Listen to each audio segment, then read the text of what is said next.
Good day. In this session,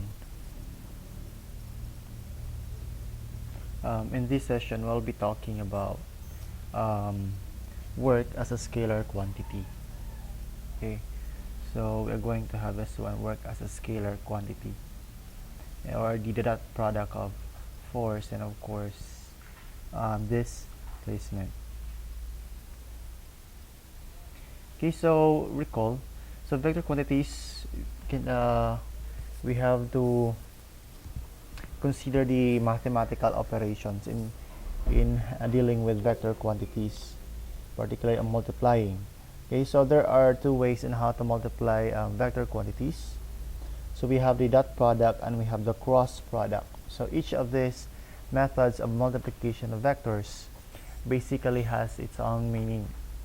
Okay, so for example, for the dot product, that is basically if you're going to take the product between two vectors, that results to a scalar quantity. Whereas if you're going to take the cross product of two vectors, then basically the resulting quantity will be a vector quantity. So in this figure, so you have here two vectors. We have vectors A and B. So vector A is basically at certain angle theta. So in this case, you can decompose A into its components. So we have A sub x and A sub y. While the vector B, it's basically lying along x-axis. So you don't have to take the component because it is already in the axis. So if you're going to get the product between A and B, particularly to its components, so we have here A sub x, that is actually dotted because they have the same direction, so that's the resulting will be a scalar product. So you may write that one in this manner. So A sub x dot to vector B is equal to this one, cosine theta. So in this figure, the cosine identity, this one will tell you as to whether it is a it is a scalar product or scalar or a cross product. Okay, so this one, so sine theta or sine alpha, basically this will tell you that it is a cross product. Since it is a cross product, therefore the resulting would be a vector quantity. By the way, in dealing with vector quantities, there should be how do they call this one, a direction. Sometimes we denote the direction as mu hat. Okay, so in general direction, so you have mu hat. Okay, so we're not going to have this one further, but this one, the scalar product. Okay, so work, so we're not going to have work is basically a scalar quantity. Why? Because by definition, work is equal to F dotted to displacement cosine as a generally angle as theta. At these two, the force and displacement should be parallel. Okay, they should be parallel based on the discussions that I have in this previous presentation. Okay, so they should be parallel. It could either be 0 degree between the two, 0 angle or 180 degree angle. So the angle will tell you as to whether the work is positive or negative. Okay, so you have there. So then you also have here the unit joule. You have there the unit. Okay, so we have some example here. So assuming that the box is 20 kilograms lying on flat on the floor, is pulled by a 100 Newton force. So we all know that if you're going to apply force on an object, the object will move, and of course it will gain displacement. So in this case, so you have here 20 kilograms, then you have here force which is 100 Newton. So the question now here is that should should we decompose the force into its components since it is at a certain angle? Well, the answer is yes. Okay, so you have to take the component of the force. And which component should you use? Well, the component you are going to use is basically the component which is parallel to the direction of displacement. We all know that the displacement is going to positive x-axis, so we are going to get the component and multiply this one with the displacement, which is also going to negative to the positive x-axis. So in this case, so you have here the process. Okay, so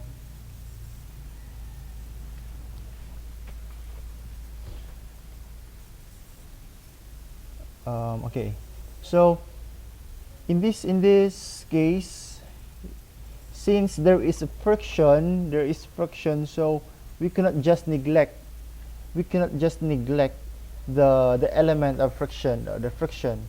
Okay, so since there is friction, then we have to find the normal force for us to get the frictional force, because again, frictional force will do work on the system, but take note, friction is always against the displacement, thus it will result to a negative work done on the system. Okay, so so you have here, so find this up, we are going to find the normal force. So basically you have to have this one, a free body diagram, actually free body diagram.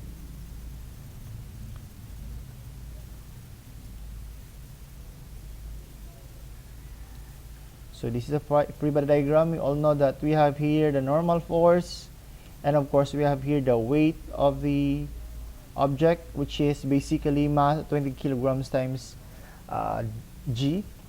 Then you also have here the component of the force, which is F along x, and of course together with the normal force you have also here the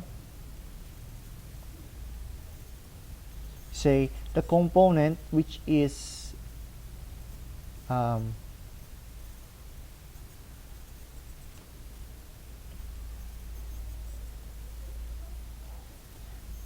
F sub y. Okay, so you have here the component. Okay, so along y there are three forces involved. We have normal force, we also have here the component of the force, then the weight, which is going downward. Then with this you have to apply I forgot something. Basically we also have here the frictional force. Okay, so we have here the forces. So for us to find the normal force, then we are going to take into taking into the summation of forces along y-axis. So what are the forces that can be found along y-axis? So we have here this one, F sine 30. That F sine 30 basically refers to F sub y. So this is actually F sine 30. Okay, so be careful with that.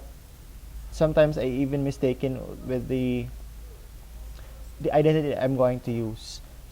So we have to be careful with the orientation of the angle, of course. So this one here is opposite to the angle, so we are going to take the sine identity.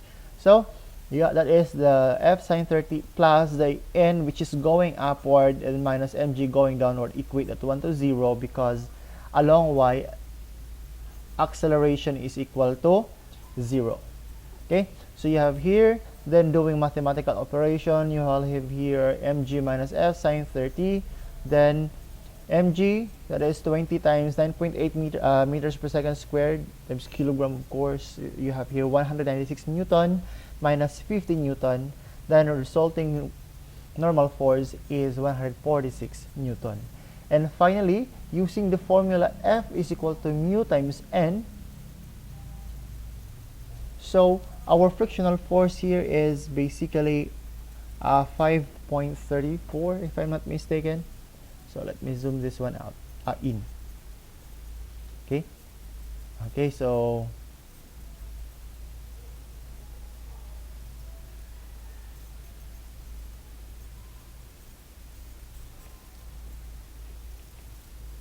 So I'm going to use hand tool so that I can navigate. Okay, so you have there, that is 5.24, I mean 84. Okay, so that is basically our frictional force. Then you have here, wait, there was a question.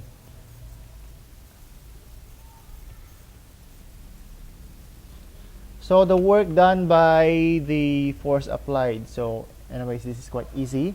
So you have here, so work done by the applied force is equal to F as parallel to D. So this one you have Fx. Okay, so you have here the Fx. This one, F cosine 30, basically defined your Fx dotted to displacement. So do mathematical operation, you have here the work done by the force in terms of joules. Okay, so 1732.05 joules. This is the work done by the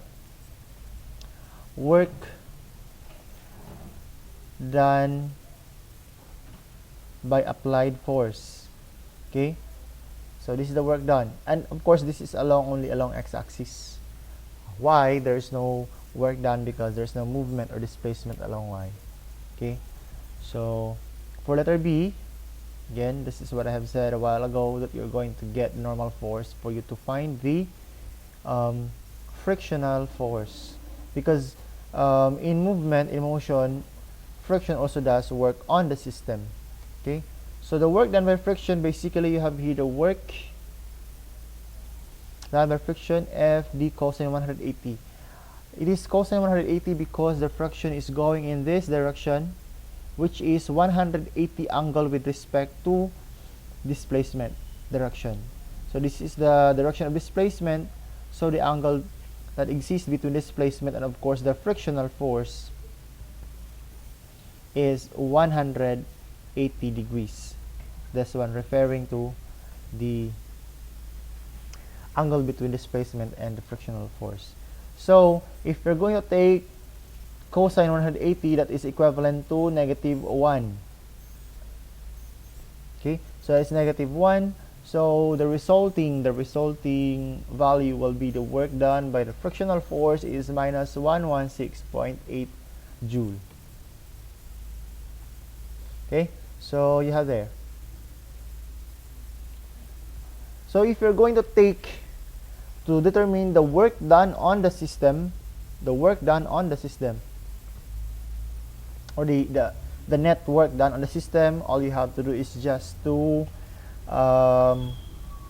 take the sum of all the work done on the system acting on the box. So the work net, that is basically work done by the applied force plus the work done by frictional force. Then what is the work done by the applied force? So you have here 1732.05 joules, then plus of course work done by friction is minus 166.8 joule. Then you have here the value. Okay, so that's all for this presentation. So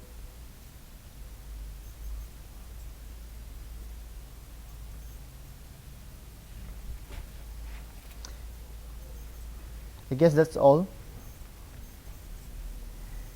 Another presentation will be made, which is all about also work, but we are going to have here the concept of work done on and work done by.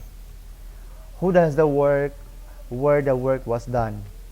Okay, so that's it, because later on in thermodynamics you have to be acquainted with these terms, work done on, work done by, and it will make actually the concept quite complicated, particularly if you are going to translate that one into mathematical operations or into equation, because the sign, again, according to one of my teachers when I was still high school, negative sign is a silent killer, so we have to be careful with that. Okay, so well, that's all for this session.